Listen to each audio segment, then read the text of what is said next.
ya mashru'iyatu alqital, kuwekwa ruhusa ya mapigano. Mashru'iyatu alqital, kuwekwa ruhusa sasa ya mapigano. Sheikh anasema rahimahullah, wa fi hadhihi adh-dhurufi al-khatirati, na katika hivi vipindi vya hatari, nyakati. Wa fi hadhihi adh-dhurufi al-khatirati, na katika hivi vipindi vya hatari kama mlivyoviona hapo juu, anzala Allahu ta'ala al-idhna biqitali Quraish, akaiteremsha Allah ta'ala idhini ya kuwapiga vita, kuingia vitani, idhini ya kuwapiga vita Quraish. Idhini ikaja ni jaiz, ikiwa mtume atataka kujitetea kwa yale anayofanyiwa na washirikina, basi inajuzu kupigana nao. Hiyo ndio amri ya kwanza. Amri ya kwanza ya vita ilikuja katika msingi wa jawaz, rukhsa. Thumma tatawara hadha al-idhnu, kisha ikaendelea kukua hii idhni, kwa maana ikaendelea kuboreka. Thumma tatawara hadha al-idhn, kisha ikaendelea kukua hii idhini hii, ma'a taghayyuri adh-dhurufi, pamoja na mabadiliko ya vipindi. Kwa maana kuna wakati ilibidi jambo la idhini ya vita isiwe idhini tena kwamba mnaruhusiwa kupigana, wakati mwingine ikawa ni amri, ni lazima mpigane.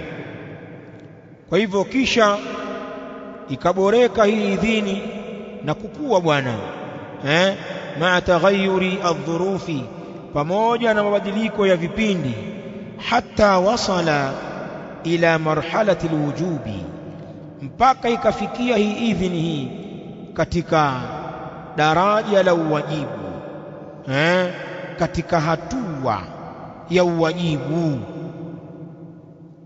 Kwa maana ikawa kupigana lazima sasa, hakuna kukaa tena. Watu watatoka walivyo, infiru khifafan wa thiqalan, hakuna namna, mtatoka kwenda vitani katika uzito na wepesi kwa hali mliokuwa nayo. Ilifikia huko, wajawaza quraishan ila ghairihim, na hiyo idhni ya mapigano ikawavuka makuraishi na kuwaendea wengine, ikawa tu si kuwapiga makuraishi, hata wengine katika makafiri pia ingieni nao katika mapigano kwa sababu ya dini. Kisha Sheikh anasema hapa al-Mubarak Furi, wala ba'sa an nubayina tilka al-marahila, na hakuna ubaya sisi kubainisha hivyo vituo vya hatua za usheria wa vita, namna mambo yalivyokwenda.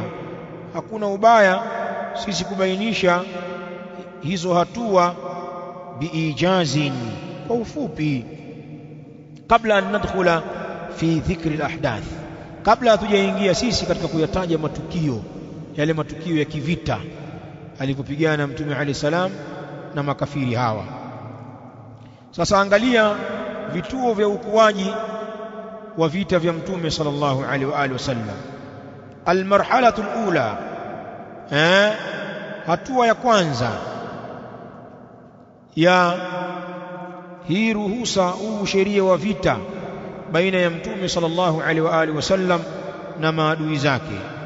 Almarhalatu alula, hatua ya kwanza, au unaweza kusema ngazi ya kwanza, i'tibaru mushriki quraishin muharibin, ni kuwazingatia washirikina wa Kikuraishi kwamba ni maadui wenye kupiga vita, ni kuwazingatia ni wenye kupiga vita kwanza.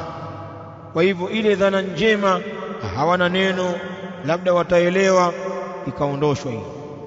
Washirikina wa Kikuraishi wakazingatiwa ni wagomvi, wenye kupiga vita. Kwa nini? Liannahum bada'u bil'udwan, kwa sababu wao wameuanza uadui mwanzo wameuanza wao. Ukiangalia chokochoko zote hizo ni wao wamezileta. Maka wamemletea mtume tabu na maudhi mbalimbali, wakamdhikisha kwelikweli yeye na masahaba zake. Baadhi ya masahaba wamepigwa, wengine wameuawa, hapakuwa na uhuru. Mtume akakimbia kwa idhini ya Mola wake, yeye na masahaba zake wakapewa amri waende zao Madina. Huko Madina pia chokochoko zimeendelea, fitna za ndani na za nje. Hao Quraish wakaendelea kumuandama mtume alayhi salam. Kwa hivyo ukiangalia historia, uadui umeanzia kwao. Liannahum bada'u bil'udwan, kwa sababu hakika wao ndio wameuanza uadui. Fahuqqa lilmuslimin, na ikafanywa ni haki bwana kwa waislamu an yuqatiluhum, wawapige wao, kwa sababu wao wameanza na wameendeleza. Ikawa sasa imefanywa ni haki kwa waislamu wawapige wao, wawapige washirikina, sio kuwapiga tu. Wayusadiru amwalahum, na waziteke mali zao. Ikawa inafaa kuwapiga ni muharibin, na hata mali zao zichukuliwe, kwa sababu wakiachwa kuendelea kuwa na mali, zile mali zinatumika sasa kama fimbo ya kuwachapa waislamu. Ndio maana mtaona matukio kadhaa ya mtume alayhi salam kuifukuzia ile misafara ya kibiashara ya makuraishi wa Makka na kuiteka. Kuna wakati wanashtuka, wanaweza kutoroka wakaescape, na kuna wakati wanakamatwa wanatekwa. Yote hiyo ni kumdhoofisha nani? Adui. Naam. Au wakati mwingine kumtia hofu, aone kwamba hali ishakuwa mbaya. Sasa ikiwa biashara hatuwezi kufanya bwana, itakuwaje bwana? Hebu njoo tukae kwenye mazungumzo. Hii mbinu inatumika mpaka sasa kwenye vita vingi vya kileo. Mtu unaweza kubaniwa kwenye kona hivi, kaona huyu ana vurugu nyingi, huyu ana nguvu sana, ukawekewa vikwazo. Labda ukaambiwa meli zako hakuna kukatiza, au labda wenyewe kuna kitu mnategemea kwenye nchi yenu, labda ni kilimo, mna zao fulani, naambiwa hakuna kuuza katika masoko ya kimataifa. Na mfano wa mambo haya ya kufanya wewe urudi nyuma au usifaidike ukaendelea kuwa na nguvu. Si mnasikia mambo ya vikwazo bwana? Nchi mbalimbali kubwa zinawekewa vikwazo vingi ili mtu adhoofu, na kweli wengine wanadhoofika na wanarudi nyuma. Hata kama wale viongozi wanakomaa, tukubali tuko, lakini ukiangalia nchi yake taabani, wananchi wanatafuta mkate hamna, si ndio? Huduma muhimu hakuna, madawa, watu wanaandamana, vikwazo vina. Hapa nazungumzia mabwana wakubwa, lakini kuna nchi zingine hizi, Allah tustiri na mambo ya vikwazo na vita vya maadui bwana. Likizuiwa dona tutumeisha, au unasemaje bwana? Tukikosa dona kuna kusurvive? Hebu niambie tunakula nini? Si maskini. Watu wache bwana. Fahuqqa lilmuslimin an yuqatiluhum, na ikafanywa ni haki kwa waislamu kuwapiga wao. Wayusadiru amwalahum, na waziteke mali zao.